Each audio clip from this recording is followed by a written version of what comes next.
To show you a little bit of information about what we see in front of us. It's pretty cool. Now the thing that's made this, or the animal that's made this, is actually on a 5-cent piece. Does anyone know what the animal might be? The beaver. The beaver, yeah, exactly. So I got a picture of a beaver here. If anyone hasn't seen one or not seen one up close, this is what they look like. North American beaver, this one. Now the beavers make two structures. They make dams like you see here across, and they also make lodges. Lodges just 50 meters up there is the beaver lodge. To give you a bit of an example on paper, here's the dam as we see, and then just upstream is the beaver lodge. Pretty cool, eh? I want to discuss with you guys why beavers are nature's greatest engineers, building and reshaping the landscape, okay? And to do that, we're going to discover together why the beaver is a great engineer, he is a great builder, and also a great landscaper.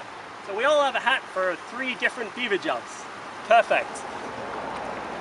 Okay, let's discover it together. First of all, we'll look at engineers, okay?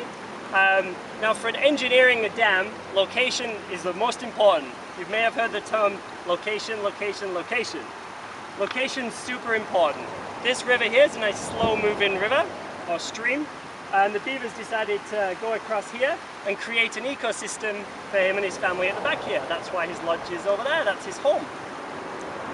Now to give you guys a bit of an idea how to actually engineer one of these dams here, I've got an example of a human dam just here.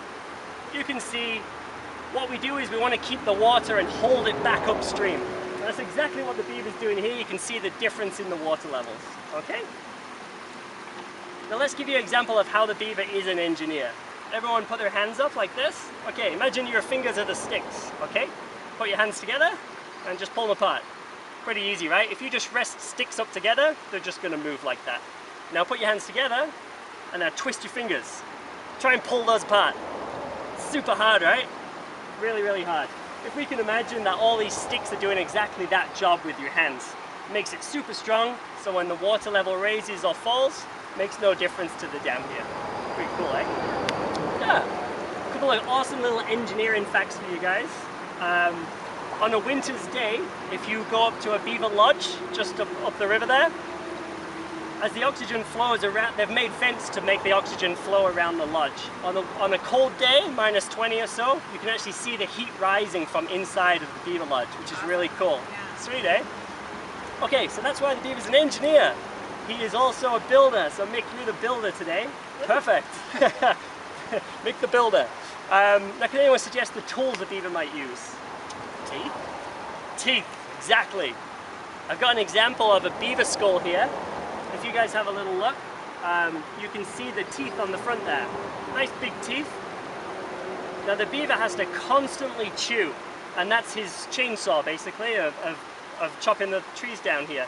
He has to keep going constantly, constantly, constantly. You can see the marks on the wood here of where the beaver has gnawn at it, and eventually it's broken down and fallen down.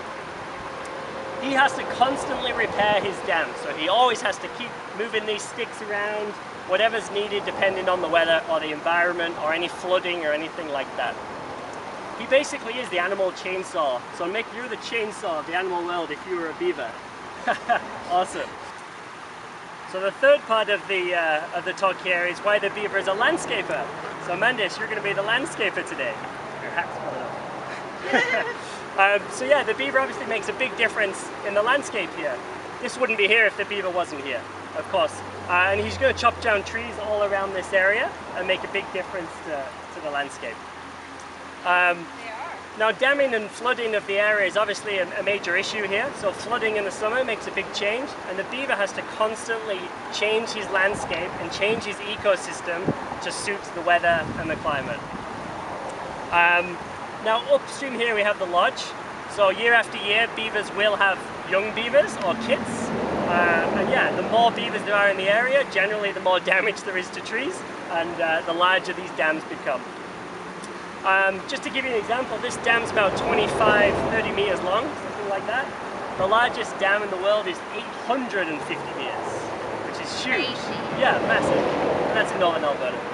So as you can see, beavers are obviously excellent engineers, excellent builders, and excellent landscapers. They truly are nature's greatest engineer, creating, building, and reshaping the landscape. Next time you guys are out and about and you're traveling over a bridge, or you see a dam or some huge human-made building, think about how in wildlife the beaver can make something like this and make such a drastic change to the landscape. And you'll really remember the beaver as nature's greatest engineer. Awesome, let's continue our trip further upstream.